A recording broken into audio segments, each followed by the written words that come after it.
Nashville Predators fall to the Minnesota Wild, but still get some good news on the playoff front. We'll see where the Preds stand in the playoff picture. Plus, what was the deal with the goaltender non-interference call last night? That's something a lot of people are not happy about. Plus, it's Monday, which means it's plus minus day. We'll look at the highs and lows of the Preds from the past week coming up today on the Locked On Predators podcast. Your Locked On Predators, your daily podcast on the Nashville Predators. Part of the Locked On Podcast Network, your team every day.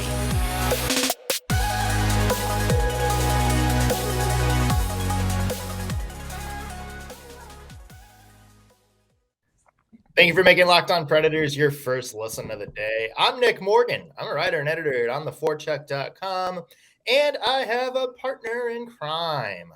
You do. I am Ann Kimmel. I'm a writer at ontheforecheck.com. Happy Monday to you, Ann. And we also have go ahead and say happy Monday. Happy Monday to you too, Nick. I wouldn't want to leave you hanging there. Thank you. I think that's my fault. I was so eager about introducing today's sponsor, BetOnline. Oh, yeah. As we mentioned, today's show is brought to you by BetOnline. They have you covered this season with more props, odds, and lines than ever before. BetOnline, where the game starts. And the playoff game certainly started last night. And Nashville Predators in a battle with the Minnesota Wild, their second game in the back-to-back, lost 5-4 in overtime. And a last-second OT goal on a very bad play. Let's be honest with you. Yeah, it was not good. No, it was not one of the Preds' finer moments of that game.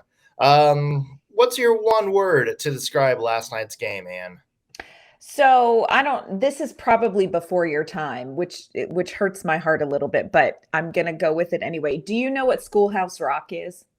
Yeah, it's I'm just a barrel, I'm on a barrel, standing here on Capitol Hill.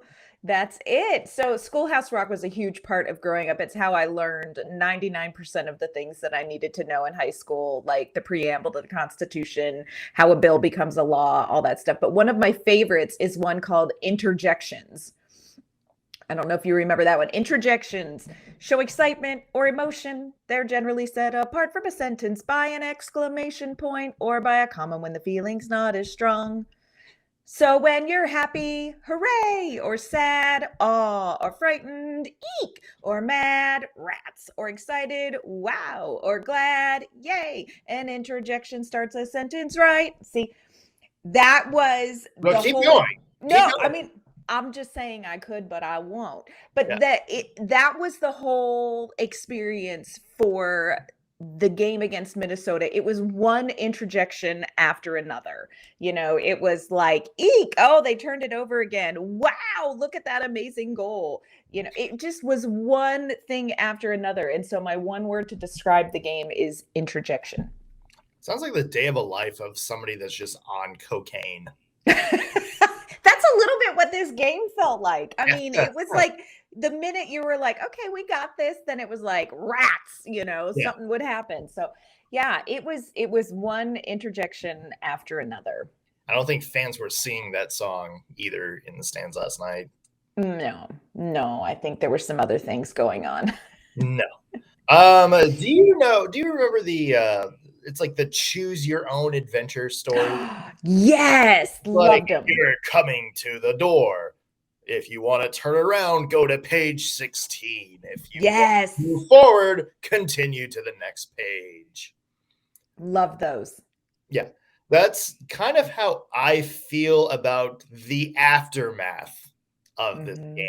Because I feel like there's a lot of doors you can open, and that determines what the direction of the conversation for this last game is going to be. Because from a fan standpoint, wow, that was fun as hell. Like, that was a fun hockey game. Probably a little pissed that you lost. Probably a little pissed at the Jacob Middleton goaltender interference non-call.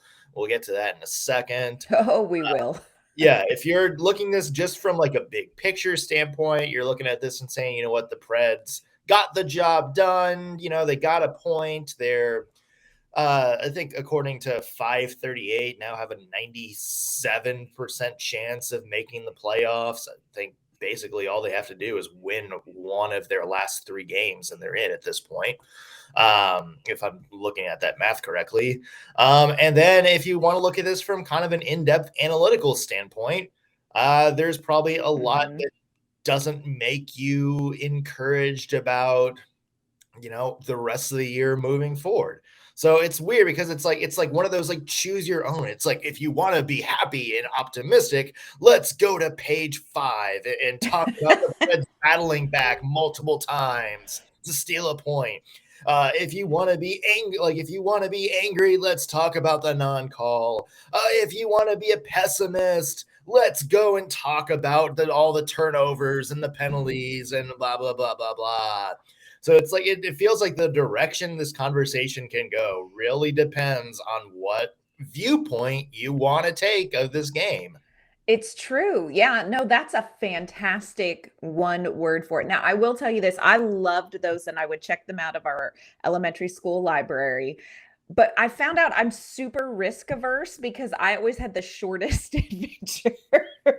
You get to the last page and like, wow, you chickened out on that one. That was so like, I would turn the page like 3 times and it'd be like, and you turned around and went home. But yeah, though that is a great way to look at this game because there are some things about this Minnesota game that Preds fans should feel really good about.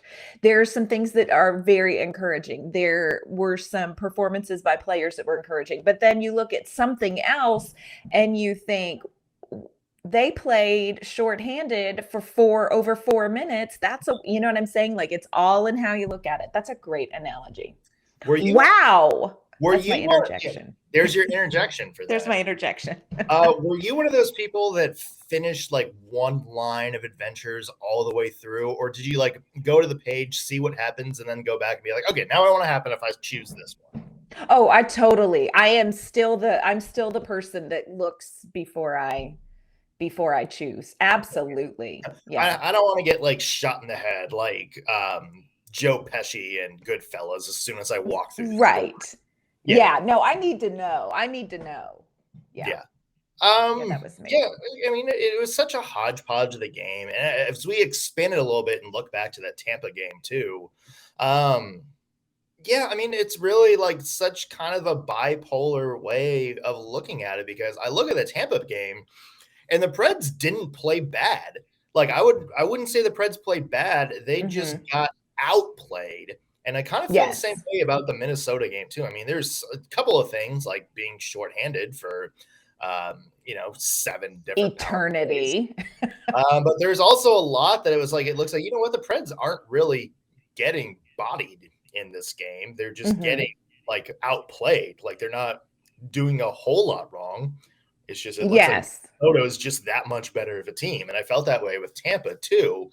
And I don't know what I guess the confidence level should be when you look at a game like Minnesota and be like, okay, this is like the second time in a row that, they've put a lot of shots on goal that they've really sort of outplayed us. And we've still come away with like a win, or in this case, a point.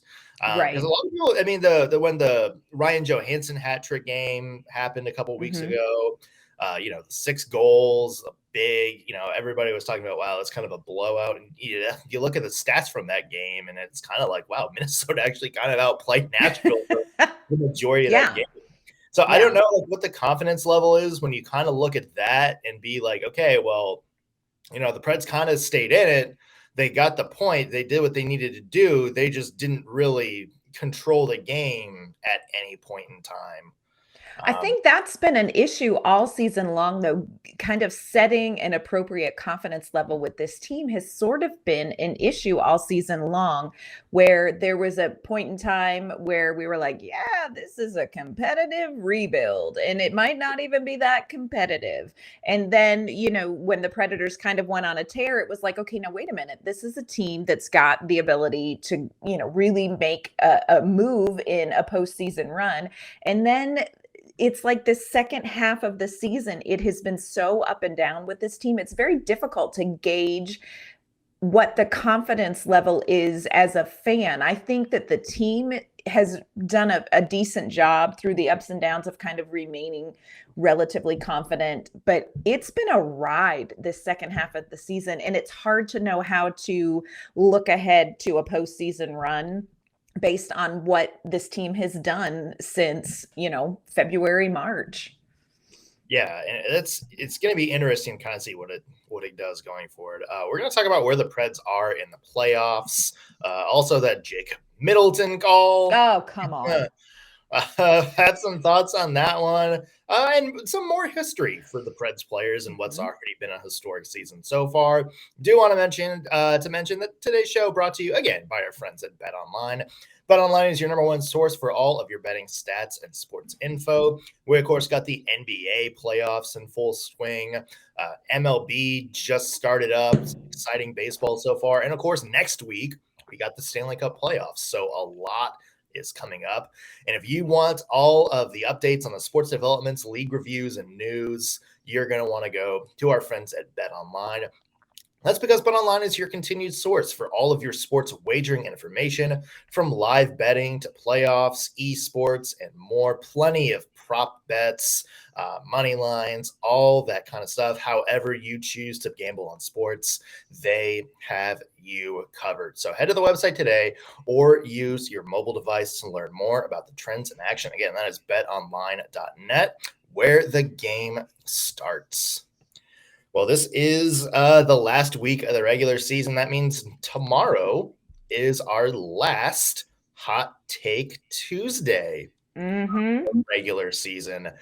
So if you have any thoughts on, who you'd like to see the Preds play in the playoffs, are they going to somehow blow it? Or, hey, oh, gosh. maybe go outside the Preds a little bit. Is there a team that you're excited to watch this postseason? Is there somebody not a lot of people are talking about that you think could be a Stanley Cup contender?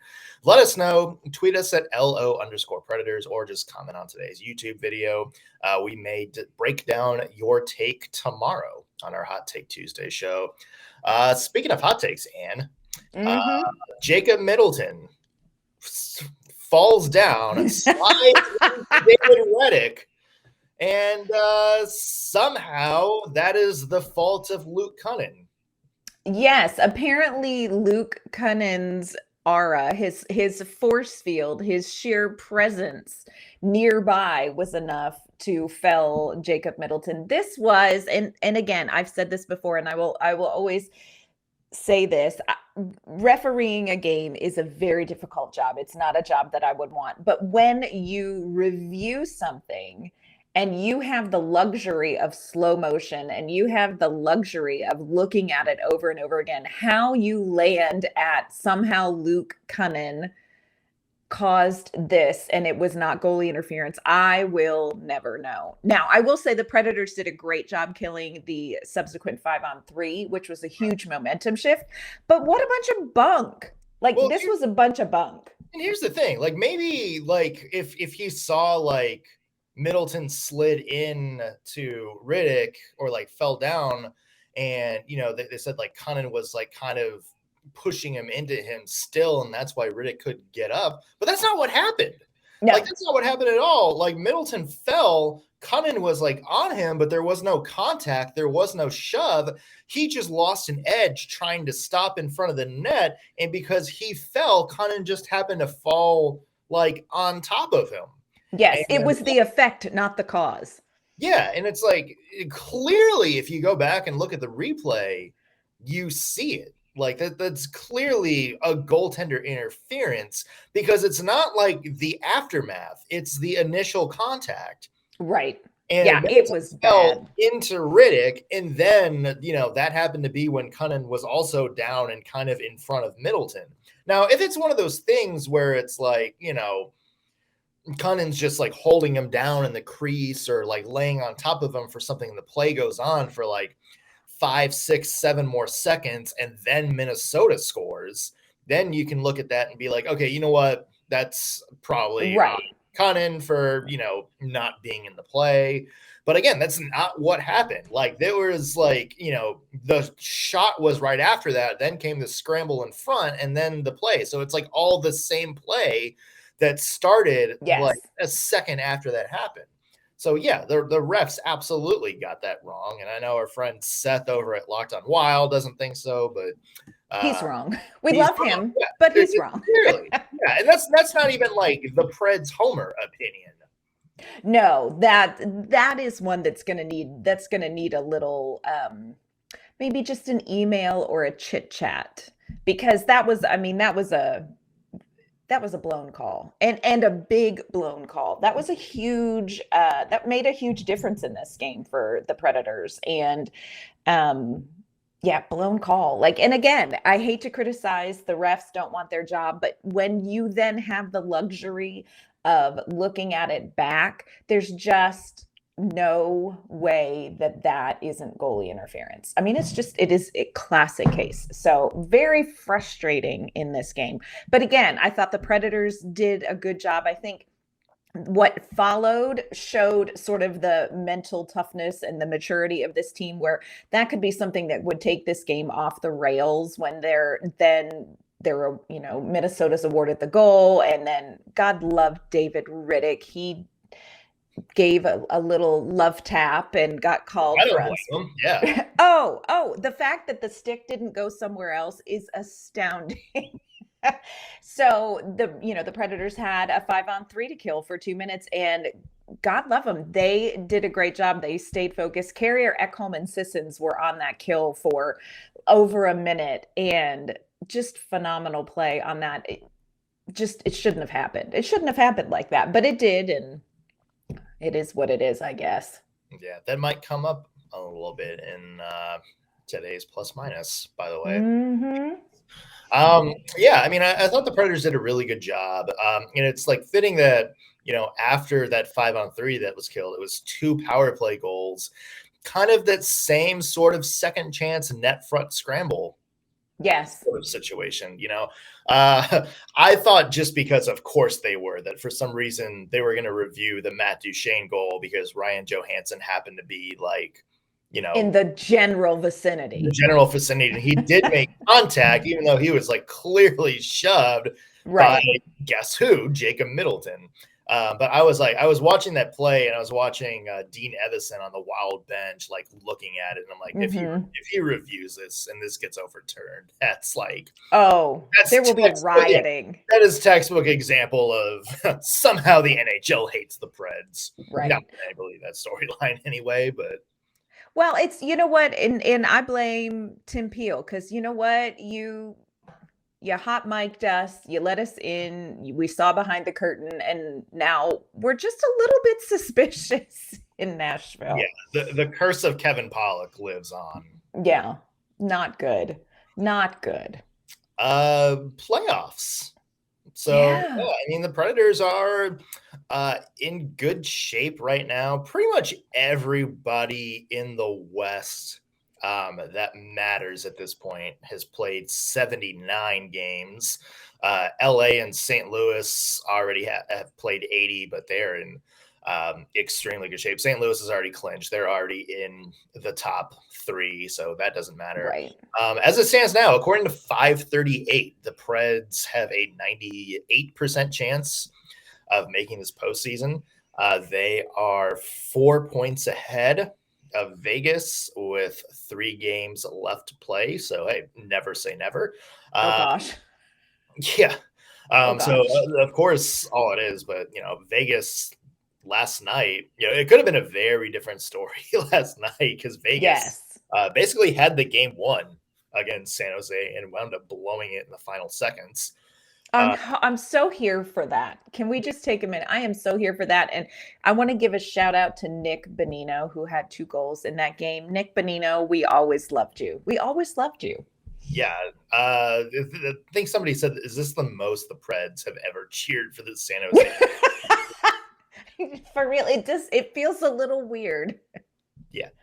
That was a wild game, and that certainly helps the Preds, because if Vegas had won that game, I think we're talking about maybe a little bit more intense pressure down the stretch.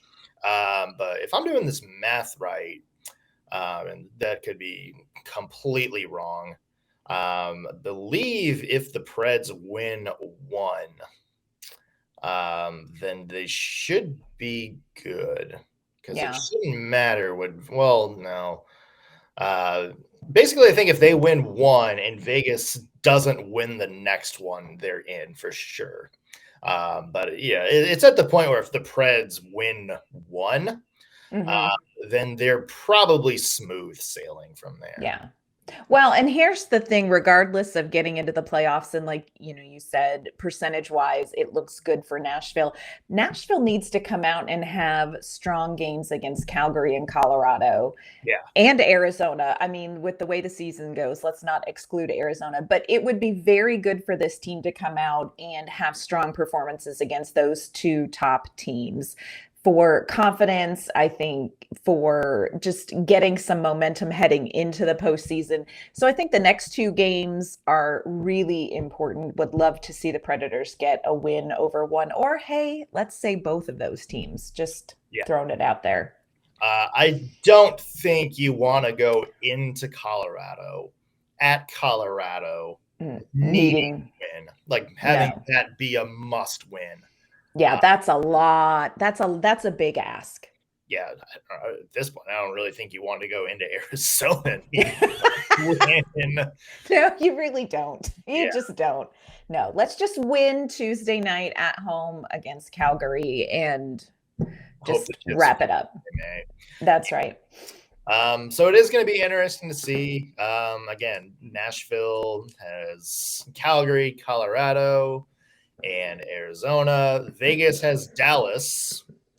Come on. I mean, like, that could certainly say a lot about standings at that point from there. And then they have Chicago and St. Louis those are going to be the handful of games. I mean, we talked about Vegas kind of having the easiest schedule down the stretch. They haven't really done well against the easy teams they've played, and now their two toughest opponents are last. So that's certainly going to be interesting. Yeah, there's a lot of pressure on them coming down the stretch, which, Nashville can sort of relate to, but we do have some more things to talk about. It is Monday, Nick. It's a new week, and that means we take a look back and we plus minus the week. We talk about what went well and maybe what was not so great for the Nashville Predators. So we have that coming up. But first, we want to tell you about our friends at Built Bar. If you've listened to the podcast, Nick and I are huge fans of Built Bar. Built Bars are a protein bar that you will actually want to eat. And they have all kinds of flavors and concoctions. They have something called Built Bar Puffs. They have a protein-infused marshmallow treat called Puffs. They are covered in 100% chocolate. They have some great Puffs flavors. They have a cinnamon churro that is a favorite in our house. They have coconut marshmallow. They have banana cream pie. You are going to love the Puffs. But if you are more of a traditional protein bar guy, don't worry, they have that too. All Built Bars are covered in 100% chocolate. They have fantastic flavors. My favorite, cherry barcia, but they have a mint brownie. They have a cookies and cream. Any kind of like sweet treat that you're looking for, you're going to want to get some Built Bars instead of the candy bar that we usually all reach for about 3 o'clock when we're feeling like we're not going to make it through the day. Built Bars contain only 130 calories, 4 grams of sugar, 4 net carbs, but they are packed with 17 grams of protein, which is so much better for you than that candy bar with 240 calories, 30 grams of sugar, dozens of net carbs. So go ahead and replace your breakfast bar or your afternoon snack with a Built Bar. They have, like I said, all kinds of great flavors: coconut almond. They have a mint brownie, double chocolate, which is a huge favorite in this house too. They're all delicious. They are always coming out with new flavors at built.com. So check their website often and see what they have. They are all about the taste, but they make sure you get lots of protein with it. So go to built.com, use promo code LOCKED15, and you can get 15% off your order. That's promo code LOCKED15 for 15% off at built.com.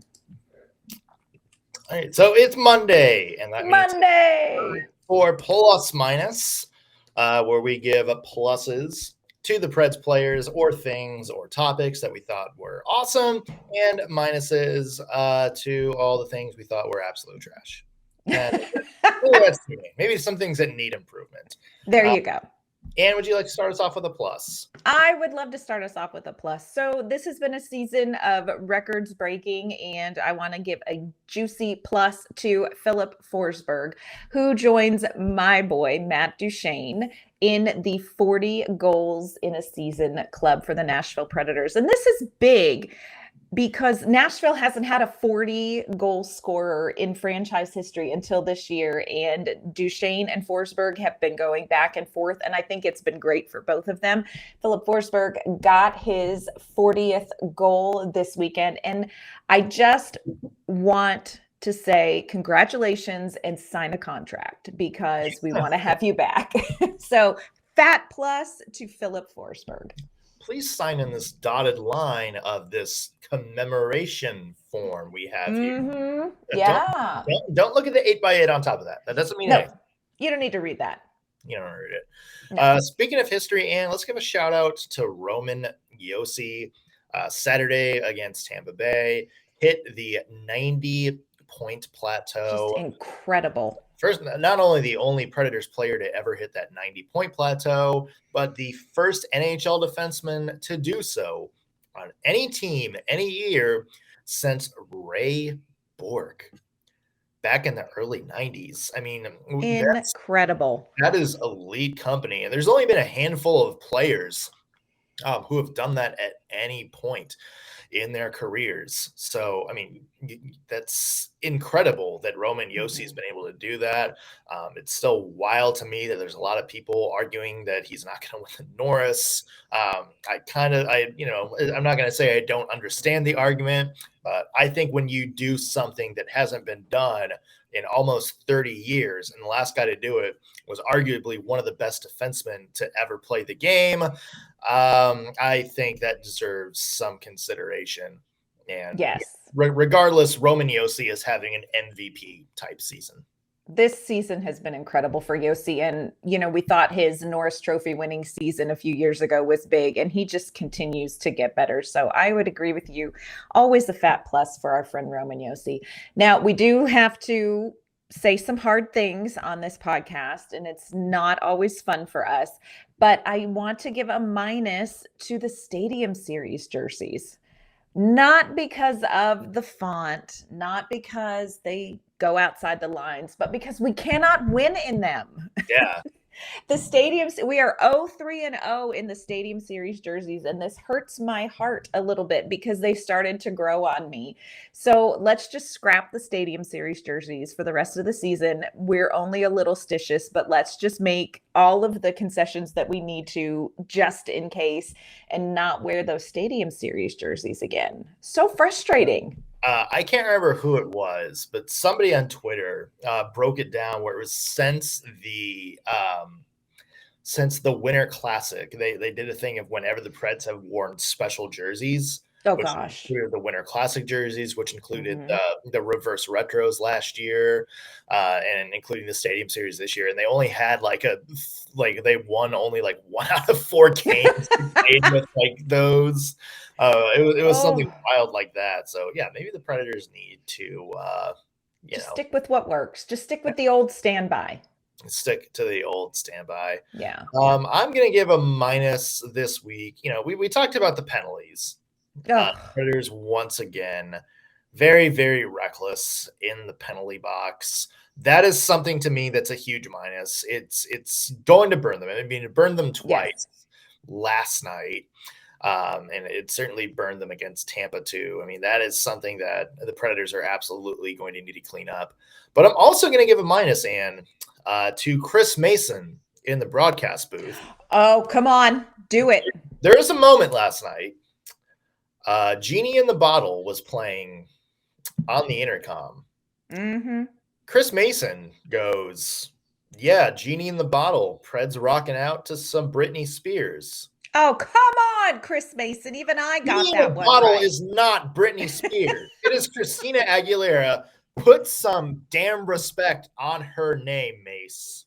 Oh, we love Chris Mason. I love Chris Mason, but I was like, you were just sitting there in your wrongness being wrong. It was painful. I like how it was less than like 2 minutes later where he was like, well, I'm getting a correction. Genie in the Bottle was Christina Aguilera and not Britney Spears. So there was some Bally producer that was like, no, you are going to fix this. Whether you want to or not. Yeah, you will not disrespect the early 2000s like that. You were on the Preds. You should know. You should be hip to what was going on in the Preds locker room. Yes. No, if this is ever a Jeopardy question, I think Chris Mason will not miss that question from here on out because it was an offense to everybody's sensibilities when he said that. So bless your heart, Chris Mason, but fat minus. Now, we never, ever want to end on a minus. We are optimists. We always want to end on a positive. And this is one that delights my heart to give out. And I am giving out a plus to one of my favorites, Mikael Granlund, who his mere existence is delightful.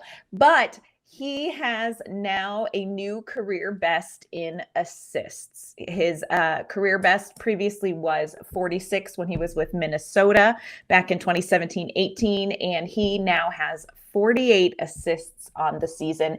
And we talk so much about Filip Forsberg and Matt Duchene having these amazing seasons, and so much of that comes through Mikael Granlund. And so I just don't think we can underestimate how critical his performance has been this season for the Predators. And he is just delightful. Fat plus to Mikael Granlund for dishing out the apples. Yeah. What they call them? Granny apples. Granny apples. That's the nickname apparently. I guess so. I mean, it's better than Big Sexy. Oh, I don't know about that. I think that's it probably depends on who you ask. Yeah. Mikael Granlund also 2 assists away from hitting the 50 assist mark plateau, and he would be only one of a handful of Preds to have ever just done incredible.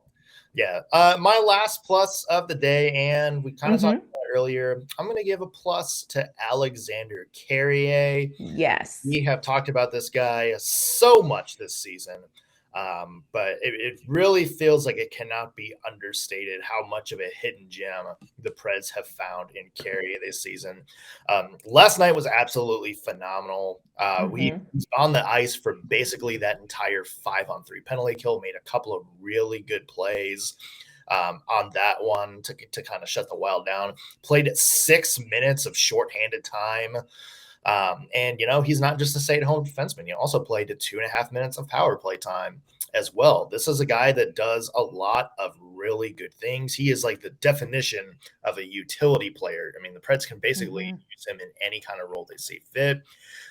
Really great story overall. Just the height of his career, how he's been able to kind of, buried in the minors for so many years, finally gets a chance last year, makes the most of it.